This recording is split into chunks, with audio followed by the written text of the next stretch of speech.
everyone, my name is Siti Nurlaila, and today in this presentation I'm going to talk about language and gender in social linguistics.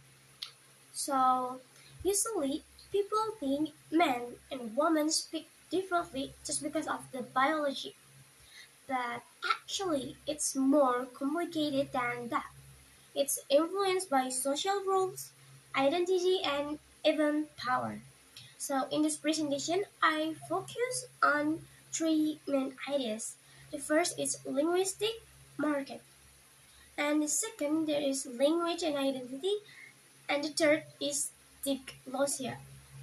Okay, first from Druggel's study in Norwich, we can see that women tend to use more standard forms like ing, while men often use non-standard forms like int. So this is explained by prestige. Standard language has over prestige, meaning it's seen as correct, but non-standard language has cover prestige, often linked to masculinity and solidarity. And second, Bourdieu's concept of linguistic market helps explain this further. In the past, men could show status through jobs and income, but women had fewer opportunities, so language became a way to show social position. That's why women often use more standard forms. However, this pattern does not always apply everywhere. For example, in Central Java, Smith Hafner found that many families are shifting away from grammar, which is the formal and traditional form of Japanese. Instead, they use Ngoko or Indonesian. What's interesting is that women, especially mothers, are leading this change. They prefer informal language because it creates a closer and more emotional relationship with their child. So here, instead of using the prestigious language, women actually choose a more casual one like that. So they show that identity is very, very important.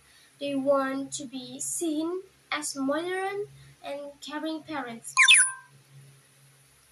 And the other hand, in formal setting like in Yogyakarta place, men are expected to maintain the formal language.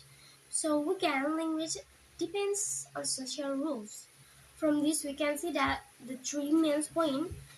First is prestige. It's not fixed. It can change depending on the context.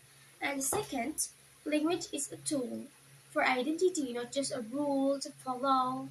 And the third is gender rules influence how language is used in different situations.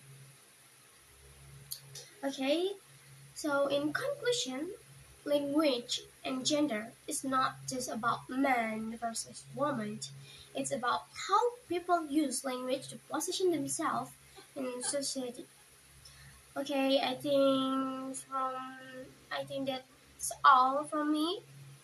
I hope you guys enjoy and understand what I'm to, I'm share today.